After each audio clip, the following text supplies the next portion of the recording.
for OneWrestling.com. This is Bill Apter, and welcome back to another competitor showcase right here on OneWrestling.com. And when I talk about competitor showcase, I'm talking about another competitor that will be competing in the annual Super 8 tournament this year, April 13th, at the Greater Newark, Delaware Boys and Girls Club, and the Heartkiller, Chris Wylde. Welcome to OneWrestling.com. How you doing, Bill? It's an honor Hey, to be I'm on good. here with you.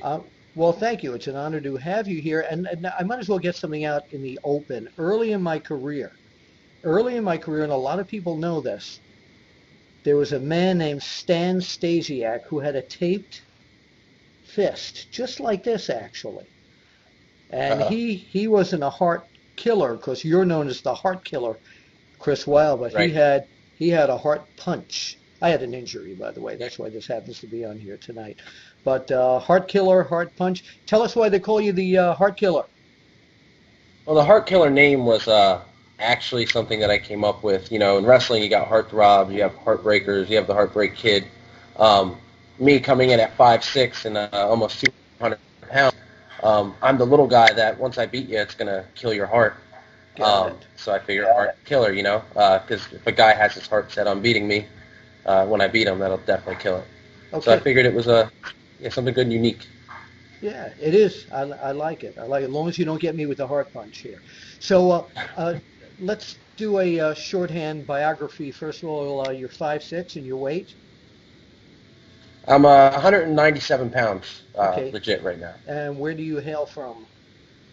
I was born in Atlantic City, New Jersey, Yeah. but I've lived in Dover, Delaware my whole life. Okay, now tell us how you broke into the business. I was trained by a guy named Jeff Rocker who worked for Jim Kettner's ECWA Sure. about 7 years ago. And by the way, Jim Yeah, Kettner, in case there are people out there who don't know, if they've been under a rock or on another planet, was the man who was the originator of ECWA. right. Um, that was about 7 years ago. Jeff had split from ECWA and started his own company. I did some training in Germany after that with a guy named Denny Steger. Sure. And after that, you know, I bounced around from little indies and was kind of almost ready to call it a career until I met J.J. Dillon. After meeting him, and he saw me wrestle, he gave me a push. And after that, I met Jim Kettner, and here I am today. Well, now, what was J.J. Dillon's role in your career?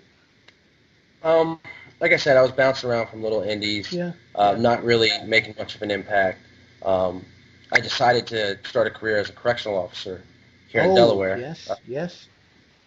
And for those of you who don't know, for those fans who don't know, is that after his successful career, the Hall of Famer J.J. Dillon is a corrections officer in Delaware. So, right. Oh, that's great. So that's where you met him. Yeah, and I waited a year because I didn't want to be hey, I'm a wrestler, you know, Of course. scare him away.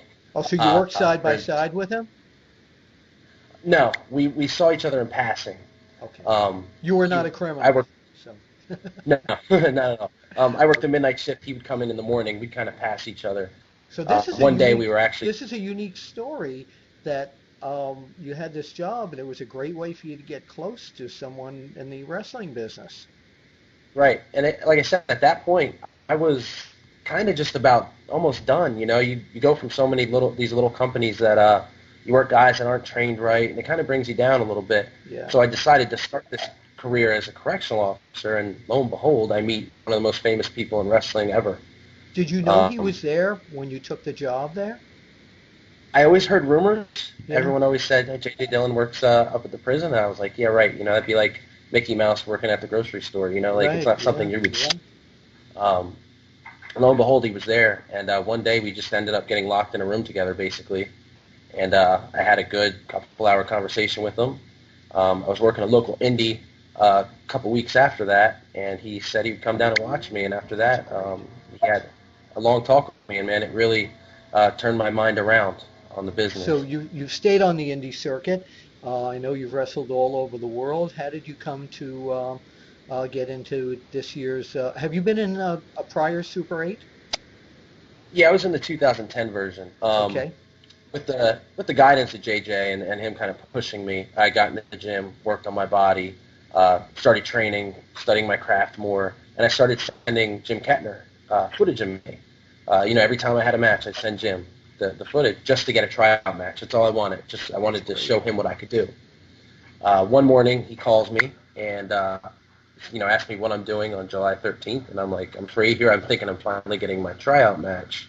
And he says, well, how would you like to be in the Super 8? And I almost fell over.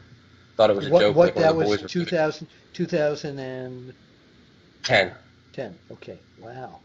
That's great. So I thought it was a rib, man. I mean, Jim Kettner calling you and not just asking you to be part of his company, but the biggest tournament that's known in the United States. I mean, I was just happy to be there at that point. Oh, of course, of course. By the way, I do, and Jim Kettner knows this, an amazing Jim Kettner imitation. So when he called you, it was probably, so how'd you like to be in the Super 8, right?